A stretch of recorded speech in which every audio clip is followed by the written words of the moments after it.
Cruising in my lane fast, call it high speed. I've been working hard, yeah, I've been working nightly. If you think you'll win, ha, not likely. I be ಚುನಾವಣೆ ಬರ್ತಾ ಇರೋದ್ರಿಂದ ಕಾಂಗ್ರೆಸ್ ಪಕ್ಷಕ್ಕೆ ತಾವು ಬರಬೇಕು, ಬಂದು ಪಕ್ಷನ ಕಟ್ಟುವಂಥದ್ದು ಮಾಡಿ, ಅದರ ಜೊತೆಗೆ ಈ ಬಾರಿ ಚುನಾವಣೆ MP ಚುನಾವಣೆಯಲ್ಲಿ ತಾವೆಲ್ಲ ಕಾಂಗ್ರೆಸ್ ಪಕ್ಷಕ್ಕೆ ಬೆಂಬಲನ ಸೂಚಿಸಿ ಪಕ್ಷ ಗೆಲ್ಲಿಸುವಂಥ ನಿಟ್ಟಿನಲ್ಲಿ ನಾವು ಸಹಕರಿಸಬೇಕು ಅಂತೇಳಿ ನನಗೆ ಒಂದು ವಿಚಾರನ ಪ್ರಸ್ತಾಪ ಮಾಡೋದು.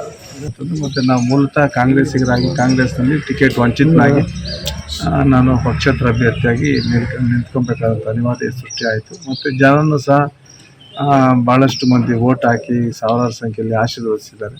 ಅದೇ ಪಕ್ಷದ ಚಿಹ್ನೆ ನಮಗೆ ಸಿಕ್ಕಿದರೆ ಇವತ್ತಿನ ದಿನ ಫಲಿತಾಂಶನೇ ಬೇರೆ ಇರ್ತಾಯಿತ್ತು ಶಿಡ್ಲಘಟ್ಟ ಕ್ಷೇತ್ರದಲ್ಲಿ.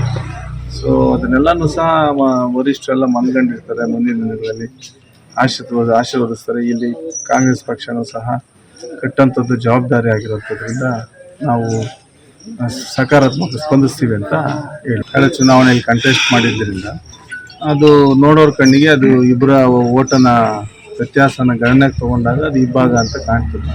ಈಗ ಸಂಸದರ ಚುನಾವಣೆಯಲ್ಲಿ ಅದು ಕ್ರೋಢೀಕರಣ ಆಗಿ ಒಗ್ಗಟ್ಟಾಗಿ ಹೋದಾಗ ತಂತಾನಾಗೆ ಜನನೂ ಸಹ ಮನಸ್ಸು ಮಾಡಿ ಕಾಂಗ್ರೆಸ್ ಸರ್ಕಾರದ ಎಲ್ಲ ಒಳ್ಳೆ ಕಾರ್ಯಕ್ರಮಗಳು ಯೋಜನೆಗಳಿಂದ ಜನ ಕೈ ಹಿಡಿತಾರೆ, ಆಶೀರ್ವದಿಸ್ತಾರೆ ಅಂತೇಳಿ ನಾವು ನಂಬಿದ್ವಿ. ಇವಾಗ ಏನಿಲ್ಲ, ಎಲ್ಲ ಒಗ್ಗಟ್ಟಾಗಿ ಆಗ್ತದೆ ಅಂತೇಳಿ ನನ್ನ ಭಾವನೆ.